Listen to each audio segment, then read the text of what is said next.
मेरा प्यारा देशवासीहरू नमस्कार। मन की बातमा फेरि एकपल्ट तपाईँहरूलाई स्वागत छ। आज मन की बातको सुरुवात हामी भारतको सफलताको उल्लेखका साथ गर्नेछौँ। यस महिनाको सुरुवातमा भारत इटलीबाट आफ्नो एउटा बहुमूल्य धरोहर ल्याउन सफल भयो। यो धरोहर हो अवलोकितेश्वर पद्मपाणिको हजारौं सालभन्दा धेरै पुरानो प्रतिमा। यो मूर्ति केही वर्ष अघि बिहारमा गयाजीको देवी स्थान कुण्डलपुर मन्दिरबाट चोरी भएको थियो। तर अनेकौं प्रयासपछि अब भारतले यो प्रतिमा फिर्ता पाएको छ। यस्तै केही वर्ष अघि तमिलनाडुको भेल्लोरबाट भगवान आञ्जनेयर हनुमानजीको प्रतिमा चोरी भएको थियो। हनुमानजीको उक्त मूर्ति पनि 600-700 साल पुरानो थियो। यस महिनाको सुरुवातमा अस्ट्रेलियामा हामीलाई यो प्राप्त भयो। हाम्रो मिसनले यसलाई प्राप्त गरिसकेको छ। साथीहरू, हजारौं वर्षको हाम्रो इतिहासमा देशको कुना कुनामा एकसा एक मूर्ति सधैँ बनिरह्यो। यसमा श्रद्धा पनि थियो, सामर्थ्य पनि थियो, कौशल्य पनि थियो र विविधताले भरिएको थियो। अनि हाम्रा हरेक मूर्तिको इतिहासमा तत्कालीन समयको प्रभाव पनि देखिन्थ्यो। यो भारतको मूर्तिकलाको उल्लेखनीय उदाहरण त थियो नै, यसमा हाम्रो आस्था पनि जोडिएको थियो। तर अतीतमा अनेकौं मूर्ति चोरी भएर भारतबाट बाहिर जाने क्रम जारी रह्यो। कहिले यस देशमा त कहिले त्यस देशमा यी मूर्तिहरू बेचिन्थ्यो र उनीहरूका लागि त त्यो केवल कलाकृत थियो। न त उनीहरूलाई त्यसको इतिहाससँग केही लिनु दिनु थियो, न श्रद्धासँग केही लिनु दिनु नै थियो। ती मूर्तिहरू फिर्ता ल्याउनु भारत आमाप्रति हाम्रो दायित्व हो। ती मूर्तिहरूमा भारतको आत्माको आस्थाको अंश छ। यसको सांस्कृतिक ऐतिहासिक महत्त्व पनि छ। यसै दायित्वलाई बुझेर भारतले आफ्नो प्रयास बढायो र यसकारण चोरी गर्ने जुन प्रवृत्ति थियो त्यसमा एउटा डर उत्पन्न भयो। जुन देशमा यी मूर्तिहरू चोरी गरेर लगिन्थ्यो, अब उनीहरूलाई पनि भारतसँग सम्बन्धमा जुन सफ्ट पावरको डिप्लोमेटिक च्यानल हुन्छ त्यसमा यसको पनि ठूलो महत्त्व हुन सक्छ भन्ने लाग्न थालेको छ। किनभने यसका साथमा भारतको भावना जोडिएको छ, भारतको श्रद्धा जोडिएको छ र एक प्रकारले पिपल टु पिपल रिलेसनमा पनि यसले धेरै ठूलो ताकत उत्पन्न गर्दछ। केही दिन अघि तपाईहरूले देख्नुभयो होला, काशीमा चोरी भएको माता अन्नपूर्ण देवीको प्रतिमा पनि फिर्ता ल्याइएको थियो। यो भारतप्रति बदलिरहेको वैश्विक दृष्टिकोणको उदाहरण हो। साल 2013 सम्म करिब 13वटा प्रतिमा भारत आएको थियो। तर बितेको 7 सालमा 200 भन्दा धेरै बहुमूल्य प्रतिमालाई भारतले सफलताका साथ फिर्ता ल्याइसकेको छ। America, Britain, Holland, France, Canada, Germany, Singapore यस्ता अनेकौं देशले भारतको यस भावनालाई बुझेका छन् र मूर्तिहरू फिर्ता ल्याउन हाम्रो सहयोग गरेका छन्। म गत वर्ष सेप्टेम्बरमा जब अमेरिका गएको थिएँ तब त्यहाँ मलाई धेरै पुराना कैयौं प्रतिमा अनि सांस्कृतिक महत्त्वका अनेकौं चिज प्राप्त भयो। देशको कुनै बहुमूल्य धरोहर जब फिर्ता हुन्छ तब स्वाभाविक रूपमा इतिहासमा श्रद्धा राख्नेहरू, आर्कियोलोजीमा श्रद्धा राख्नेहरू, आस्था र संस्कृतिसँग जोडिएका मानिस अनि एक हिन्दुस्तानीका नाताले हामी सबैलाई सन्तोष प्राप्त हुनु पनि स्वाभाविक हुन्छ। साथीहरू, भारतीय संस्कृति अनि आफ्नो धरोहरको कुरा गर्दा म आज तपाईहरूलाई मन की बातमा 2 जना व्यक्तिसँग भेट गराउन चाहन्छु। हिजो आज फेसबुक, ट्विटर अनि इन्स्टाग्राममा तान्जानियाका 2 दाजुबहिनी किली पल र उनकी बहिनी निमा धेरै चर्चामा छन् र मलाई भरोसा छ तपाईहरूले पनि उनीहरूबारे अवश्य सुन्नुभएको होला। उनीहरूभित्र भारतीय सङ्गीतलाई लिएर एउटा जुनुन छ, एउटा दिवानापन छ र यसै कारण उनीहरू धेरै लोकप्रिय पनि छन्। लिपसिङको उनीहरूको तरिकाबाट पत्तो लाग्दछ कि यसका लागि कति धेरै मेहनत गर्दछन्। हालै गणतन्त्र दिवसको अवसरमा हाम्रो राष्ट्रगान जन गण मन गाएको उनीहरूको भिडियो धेरै भाइरल भएको थियो। केही दिन अघि उनीहरूले लता दिदीको एउटा गीत गाएर उनलाई भावपूर्ण श्रद्धाञ्जली पनि दिएका थिए। म यस अद्भुत क्रिएटिभिटीको निम्ति यी 2 दाजुबहिनी किली र निमाको सराहना गर्न चाहन्छु। केही दिन अघि तान्जानियामा भारतीय दूतावासमा उनीहरूलाई सम्मानित गरियो। भारतीय सङ्गीतको जादु नै यस्तो छ जसले सबैलाई मोहित गर्ने गर्दछ। मलाई थाहा छ केही वर्ष अघि विश्वको 150 भन्दा अधिक देशहरूका गायक सङ्गीतकारहरूले आआफ्नो देशमा आआफ्नो वेशभूषामा पूज्य बापुका प्रिय महात्मा गान्धीका प्रिय भजन वैष्णव जन गाउने सफल प्रयोग गरेका थिए। आज जब भारतले स्वतन्त्रताको 75औं वर्षको महत्त्वपूर्ण पर्व मनाइरहेको छ, तब देशभक्तिका गीतहरूलाई लिएर यस्तो प्रयोग गर्न सकिनेछ, जहाँ विदेशी नागरिकहरूलाई त्यहाँका प्रसिद्ध गायकहरूलाई भारतीय देशभक्तिको गीत गाउनको लागि आमन्त्रित गर्न सकिन्छ। यति मात्र होइन, यदि तान्जानियामा किली र निमाले भारतका गीतहरूलाई यस प्रकारले लिपसिङ गर्न सक्छन् भने के मेरो देशमा, हाम्रो देशका कैयौँ भाषामा कैयौँ प्रकारका गीत छन्। के कुनै गुजराती नानीले तमिल गीतमा गरून्, कुनै केरलका नानीले असमिया गीतमा गरून्, कुनै कन्नड नानीले जम्मू कश्मीरको गीतमा गरून्। एउटा यस्तो माहौल बनाउन सक्नेछौँ हामी, जसमा एक भारत श्रेष्ठ भारत हामीले अनुभव गर्न सक्नेछौँ। यति मात्र होइन, हामीले स्वतन्त्रताको अमृत महोत्सवलाई एउटा नयाँ तरिकाले अवश्य मनाउन सक्नेछौँ। म देशका नौजवानहरूलाई आह्वान गर्न चाहन्छु, आउनुहोस् भारतीय भाषाका जुन पपुलर गीत छन् त्यसलाई आफ्नो तरिकाले भिडियो बनाउनुहोस्। धेरै पपुलर बन्नुहुनेछ तपाईँ, अनि देशको विविधतासँग नयाँ पिँढीको परिचय हुनेछ। मेरा प्यारा देशवासीहरू, हालै केही दिन अघि हामीले मातृभाषा दिवस मनायौँ। जो विद्वान व्यक्तिहरू छन् उनीहरूले मातृभाषा शब्द कहाँबाट आयो, यसको उत्पत्ति कसरी भयो, यसलाई लिएर धेरै एकाडेमिक इनपुट दिन सक्छन्। म त मातृभाषाका लागि यही भन्छु, जस्तो हाम्रो जीवनमा हाम्रो आमा गढेको छ, त्यस्तै मातृभाषा पनि हाम्रो जीवनमा गर्दछ। आमा अनि मातृभाषा दुवै मिलेर जीवनको फाउन्डेसनलाई सुदृढ बनाउँदछ, चिरञ्जीवी बनाउँदछ। जसरी हामी आफ्नो आमालाई छोड्न सक्दैनौँ, त्यस्तै आफ्नो मातृभाषालाई पनि छोड्न सक्दैनौँ। मलाई वर्षौँ अघिको एउटा कुरा याद छ। जब मलाई अमेरिका जानु पर्यो, तब अलग अलग परिवारमा जाने मौका मिल्दथ्यो। एकपटक तेलुगु परिवारमा जानुपर्ने भयो र मैले त्यहाँ एउटा खुसीको दृश्य देख्न पाएँ। उनीहरूले मलाई बताए कि हामीले परिवारमा एउटा नियम बनाएका छौँ कि जति नै काम किन नहोस्, तर यदि हामी सहर बाहिर छैनौँ भने परिवारका सबै सदस्य डिनर टेबलमा सँगै बसेर भोजन गर्ने र अर्को डिनरको टेबलमा सबैले कम्पलसरी तेलुगु भाषामै बोल्ने।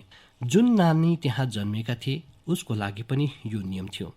आफ्नो मातृभाषाप्रति यो प्रेम देखेर यस परिवारसँग म धेरै नै प्रभावित भएको थिएँ।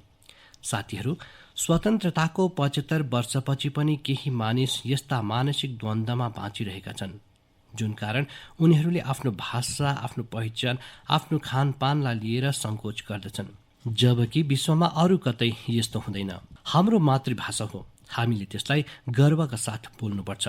र हाम्रो भारत त भाषाहरूको मामिलामा कति समृद्ध छ भने त्यसको कुनै तुलना हुन सक्दैन। हाम्रो भाषाहरूको सबैभन्दा ठूलो सुन्दरता भनेकै कश्मीरदेखि कन्याकुमारीसम्म, कच्छदेखि कोहिमासम्म सैकडौँ भाषा, हजारौँ बोली एक अर्कासँग अलग भए तापनि एक अर्कासँग रचे बसेका छन्। भाषा अनेक, भाव एक। युगौँदेखि हाम्रा भाषाहरूले एक अर्कासँग सिक्दै स्वयंलाई परिष्कृत गर्दै आएका छन् र एक अर्काको विकास गरिरहेका छन्। भारतमा विश्वको सबैभन्दा पुराना भाषा तामिल हो र विश्वको यति ठूलो विरासत हामीसँग छ भन्ने कुराबाट प्रत्येक भारतीयलाई गर्व हुनुपर्दछ। यसै गरी जति पनि पुराना धर्मशास्त्र छन् त्यसको अभिव्यक्ति पनि हाम्रो संस्कृत भाषामा छ।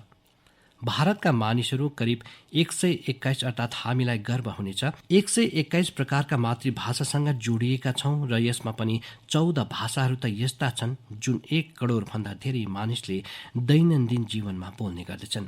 अर्थात् जति कैयौँ युरोपीय देशका कुल जनसङ्ख्या छैन त्यसभन्दा धेरै मानिस हाम्रो यहाँ अलग अलग 14 भाषासँग जोडिएका छन्। साल 2019मा हिन्दी विश्वको सबैभन्दा धेरै बोलिने भाषामध्ये तेस्रो क्रमाङ्कमा थियो। यस कुरामाथि पनि प्रत्येक भारतीयलाई गर्व हुनुपर्दछ। भाषा केवल अभिव्यक्तिको माध्यम होइन, तर भाषाले समाजको संस्कृति र विरासतलाई पनि सजाउने काम गर्दछ।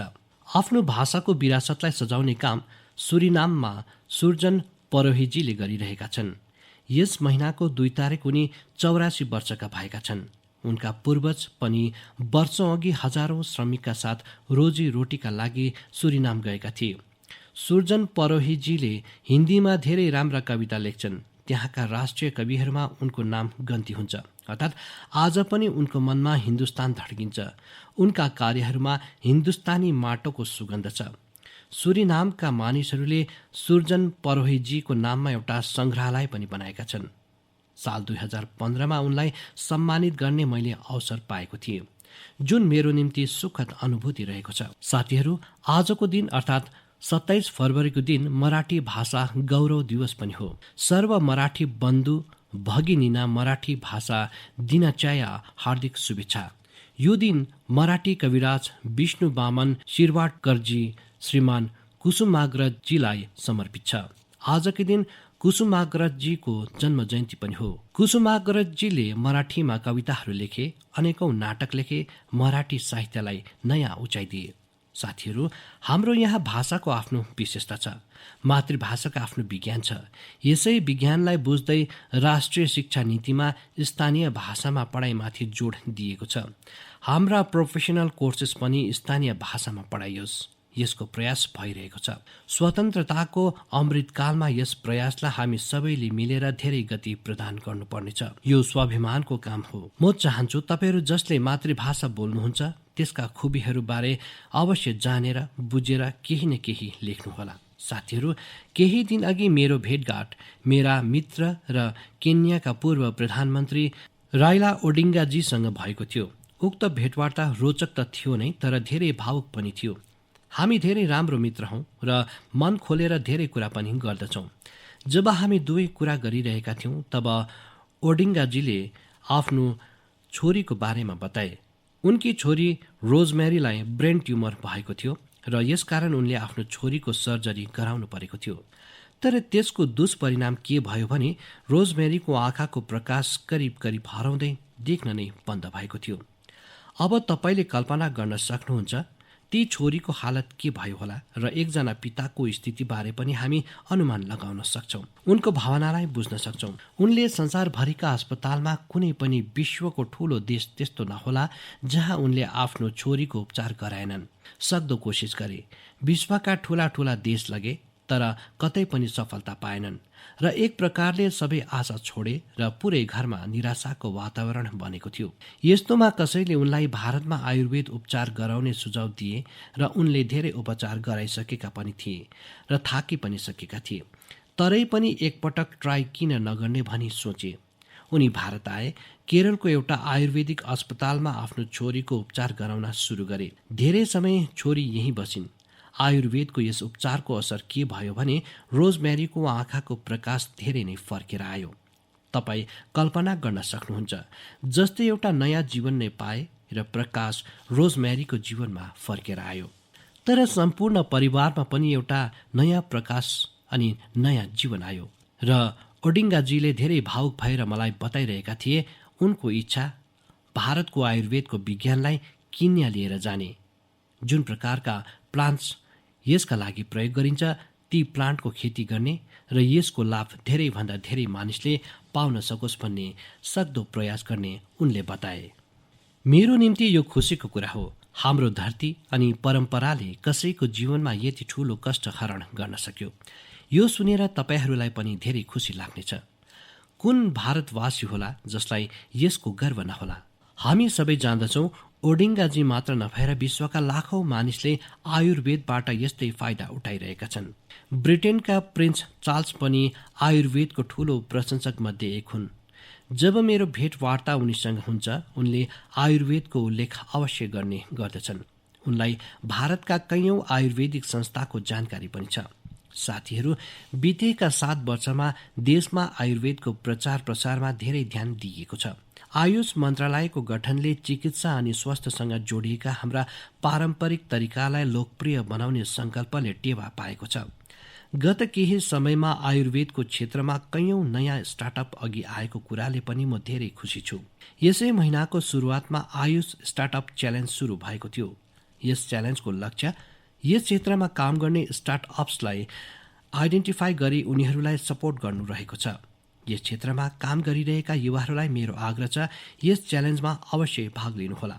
साथीहरू, एकपटक जब मानिसहरू मिलेर केही गर्ने ठान्दछन् तब उनीहरूले अद्भुत कुराहरू गर्ने गर्दछन्। समाजमा कैयौं यस्ता ठूला परिवर्तन भए जसमा सहभागिता र सामूहिक प्रयासको ठूलो भूमिका रहेको छ।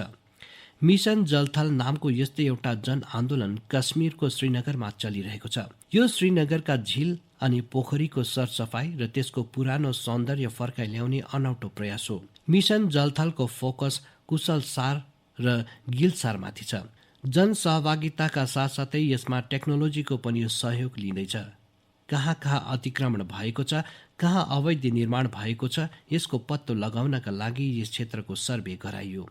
यसका साथै प्लास्टिक वेस्ट हटाउन र फोहोर सफा गर्ने अभियान पनि चलाइयो। मिशनको दोस्रो चरणमा पुराना वाटर च्यानल्स अनि झीलहरू भर्ने 19वटा झरनालाई रिस्टोर गर्ने पनि सक्दो प्रयास गरियो। यस रेस्टोरेसन प्रोजेक्टको महत्त्वबारे धेरैभन्दा धेरै जागरुकता फैलाउन सकियोस्। यसका लागि स्थानीय मानिस अनि युवाहरूलाई वाटर एम्बेसेडर्स पनि बनाइयो। अब यहाँका स्थानीय मानिसहरूले गिलसार लेकमा प्रवासी पक्षीहरू अनि माछाको संख्या बढिरहोस् भन्ने दिशामा प्रयास गरिरहेका छन् र त्यसलाई देखेर खुसी पनि हुन थालेका छन्। म यस शानदार प्रयासको निम्ति श्रीनगरका मानिसहरूलाई धेरै धेरै बधाई दिन चाहन्छु। साथीहरू, 8 वर्ष अघि देशले जुन स्वच्छ भारत मिशन सुरु गर्यो, समयको साथ त्यसको विस्तार पनि बढ्दै गयो। नयाँ नयाँ इनोभेसन पनि जोडिँदै गयो।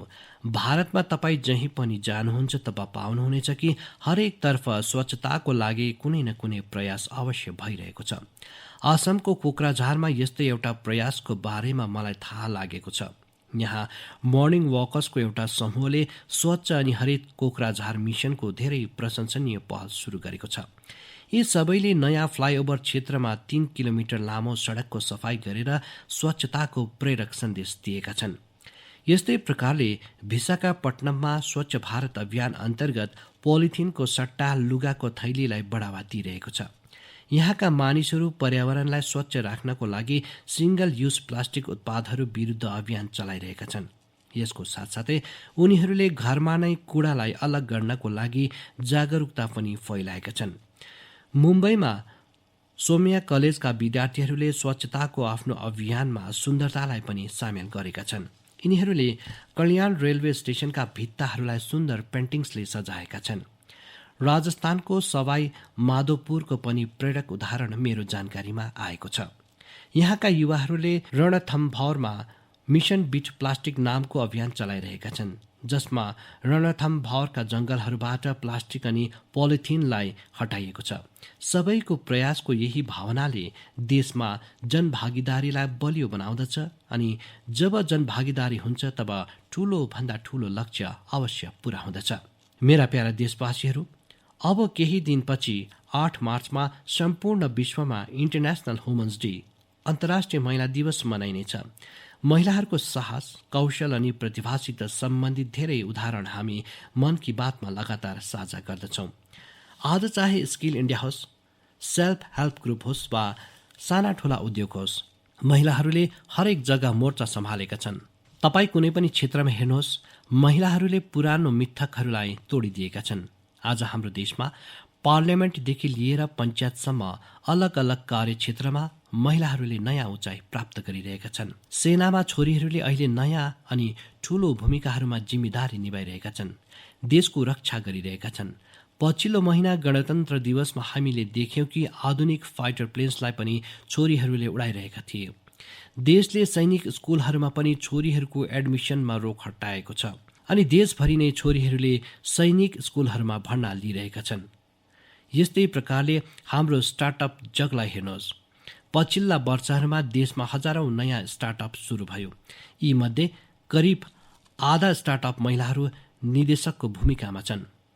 पछिल्लो केही समयमा महिलाहरूको लागि मातृत्व अवकाश बढाउने जस्ता निर्णय लिएको छ।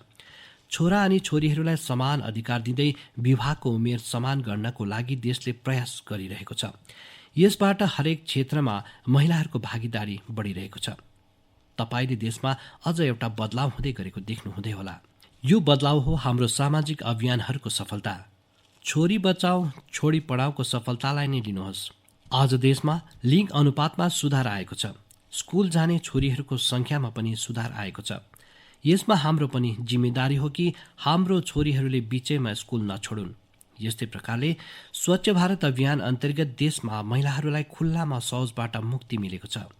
ट्रिपल तलाक जस्ता सामाजिक विसङ्गतिको अन्त पनि भइरहेको छ। जबदेखि ट्रिपल तलाक विरुद्ध कानून आएको छ, देशमा 3 तलाकका मामिलाहरूमा 80% कमी आएको छ। यो यति धेरै बदलाव यति कम समयमा कसरी भइरहेको छ? यो परिवर्तन यसकारण आइरहेको छ किनकि हाम्रो देशमा परिवर्तन अनि प्रगतिशील प्रयासहरूको नेतृत्व अहिले महिलाहरू आफैले गरिरहेका छन्। मेरा प्यारा देशवासीहरू, भोलि 28 फरवरी नेशनल साइन्स डे हो। यो दिनलाई रमन इफेक्टको खोजको लागि पनि जानिन्छ। म सीवी रमनजीसितै ती सबै वैज्ञानिकहरूलाई आदरपूर्वक श्रद्धाञ्जली दिँदछु जसले हाम्रो साइन्टिफिक जर्नीलाई समृद्ध बनाउनमा आफ्नो महत्त्वपूर्ण योगदान दिएका छन्। साथीहरू, हाम्रो जीवनमा सुगमता अनि सरलतामा टेक्नोलोजीले धेरै जग्गा बनाएको छ। कुन चाहिँ टेक्नोलोजी राम्रो छ, कुन टेक्नोलोजीको राम्रो प्रयोग के हो, यी सबै विषयहरूसित हामी राम्ररी परिचित हुँदछौँ। तर यो पनि सही हो कि हाम्रो परिवारका नानीहरूलाई ती टेक्नोलोजीको आधार के हो, त्यसपछिको साइन्स के हो, यसतर्फ हाम्रो ध्यानै जाँदैन। यो साइन्स डेमा सबै परिवारसित मेरो आग्रह छ कि उनीहरूले आफ्नो नानीहरूमा साइन्टिफिक टेम्परामेन्ट विकसित गर्नको लागि अवश्य साना साना प्रयासहरूबाट सुरु गर्न सक्नेछन्। अब जस्तै यो देखिँदैन, चस्मा लगाएपछि सफा देखिन थाल्छ, त नानीहरूलाई सजिलै सम्झाउन सकिन्छ कि यसको पछि विज्ञान छ। केवल चस्मा हेर, आनन्द मान, यति होइन। अहिले आरामले तपाईँ एउटा सानो कागजमा उसलाई बताउन सक्नुहुन्छ। अब उनीहरूले मोबाइल फोन प्रयोग गर्छन्। क्याल्कुलेटरले कसरी काम गर्दछ, रिमोट कन्ट्रोलले कसरी काम गर्दछ, सेन्सर के हो, यो साइन्टिफिक कुराहरू यसको साथसाथ घरमा चर्चा हुँदछ। हुनसक्छ बडो आरामले हामी यी चिजहरूलाई घरको दैनिक जिन्दगीपछि के साइन्सको त्यो कुन कुरा हो जसले यो गरिरहेको छ यसलाई सम्झाउन सक्छौँ। त्यस्तै प्रकारले के कहिले हामीले नानीहरूलाई लिएर पनि आकाशमा एकसाथ हेरेका छौँ कि रातमा ताराहरूको बारेमा पनि अवश्य कुराहरू भएको छ। विभिन्न प्रकारको कन्स्टिलेसन्स देखिन्छ, त्यसको बारेमा बताउनुहोस्। यस्तो गरेर तपाईँ नानीहरूमा फिजिक्स अनि एस्ट्रोनोमीप्रति नयाँ रुचि पैदा गर्न सक्नुहुनेछ। हिजो आज त धेरै एप्स पनि छ जसद्वारा तपाईँ तारा र ग्रहहरूलाई लोकेट गर्न सक्नुहुनेछ। जुन तारा आकाशमा देखिन्छ त्यसलाई पहिचान गर्न सक्नुहुनेछ, त्यसको बारेमा जान्न पनि सक्नुहुनेछ। म आफ्नो स्टार्टअप्सलाई पनि भन्छु कि तपाईँ आफ्नो कौशल अनि साइन्टिफिक क्यारेक्टर कौशलको प्रयोग राष्ट्र निर्माणसित जोडिएका कार्यहरूमा पनि गर्नुहोस्। यो देशप्रति हाम्रो कलेक्टिभ साइन्टिफिक रेस्पोन्सिबिलिटी पनि हो। जस्तै हिजो आज म देखिरहेको छु कि हाम्रो स्टार्टअप्सले भर्चुअल रियालिटीको दुनियाँमा धेरै राम्रो काम गरिरहेको छ। भर्चुअल क्लासेसको यस दौडमा यस्तै एउटा भर्चुअल ल्याब नानीहरूलाई ध्यानमा राखेर बनाउन सकिन्छ। हामी भर्चुअल रियालिटीद्वारा नानीहरूलाई घरमा बसी बसी केमिस्ट्रीको ल्याबको अनुभव पनि गराउन सक्छौँ। हाम्रा शिक्षकहरू अनि अभिभावकहरूसित मेरो आग्रह छ कि तपाईँहरू सबैले विद्यार्थीहरू एवं नानीहरूलाई प्रश्न सोध्न प्रोत्साहित गर्नुहोस् अनि उनीहरूसित मिलेर प्रश्नहरूको सही जवाफ खोज्नुहोस्। आज म कोरोना विरुद्धको लडाईँमा भारतीय वैज्ञानिकहरूको भूमिकाको पनि सराहना गर्दछु। उनीहरूको कडा परिश्रमको कारणले नै मेड इन इन्डिया भ्याक्सिनको निर्माण सम्भव हुन सक्यो, जसबाट सम्पूर्ण विश्वलाई ठूलो मद्दत मिल्यो। मानवताको लागि साइन्सको यही त उपहार हो। मेरा प्यारा देशवासीहरू, यसपल्ट पनि हामीले अनेक विषयहरूमाथि चर्चा गर्यौं। आउँदो मार्च महिनामा अनेक पर्व त्यौहार आइरहेको छ। शिवरात्रि छ अनि अब केही दिनपछि तपाईँ सबै होलीको तयारीमा जुट्नुहुनेछ। होली हामीलाई एक सूत्रमा बाँध्ने त्यौहार हो। यसमा आफ्ना पराया, द्वेष विद्वेष, साना ठुला सबै भेद मिट्दछ। यसैले भनिन्छ होलीको रङहरू भन्दा पनि गाढा रङ। होलीको प्रेम सौहार्दको हुँदछ। होलीमा गुजियाको साथसाथ सम्बन्धको पनि अनौठो मिठास हुँदछ। यी सम्बन्धहरूलाई हामीले अझ बलियो बनाउनुपर्छ अनि सम्बन्ध केवल आफ्नो परिवारका मानिसहरूसित मात्र होइन, तर ती मानिसहरूसित पनि जो तपाईँको एउटा बृहत परिवारको हिस्सा हुन्। यसको सबैभन्दा महत्त्वपूर्ण तरिका पनि तपाईँले याद राख्नुपर्छ। यो तरिका हो भोकल फर लोकलको साथ त्यौहार मनाउने। तपाईँ त्योहारहरूमा स्थानीय उत्पादहरू खरिद गर्नुहोस् जसबाट तपाईँको वरिपरि बस्ने मानिसहरूको जीवनमा पनि रङ भरियोस्, रङ रहोस्, उमङ्ग रहोस्। हाम्रो देशले जति सफलतासित कोरोना विरुद्ध लडाईँ लडिरहेको छ अनि अघि बढिरहेको छ, त्यसबाट त्योहारहरूमा जोस पनि धेरै गुणा भएको छ। यही जोसको साथ हामीले आफ्नो त्योहार मनाउनु छ अनि साथै आफ्नो सावधानी पनि बनाइराख्नु छ। म तपाईँहरू सबैलाई आउने पर्वहरूको धेरै शुभकामना दिदछु। मलाई सधैँ तपाईँको कुराहरू, तपाईँको पत्र अनि तपाईँको सन्देशहरूको प्रतीक्षा रहनेछ। धेरै धेरै धन्यवाद।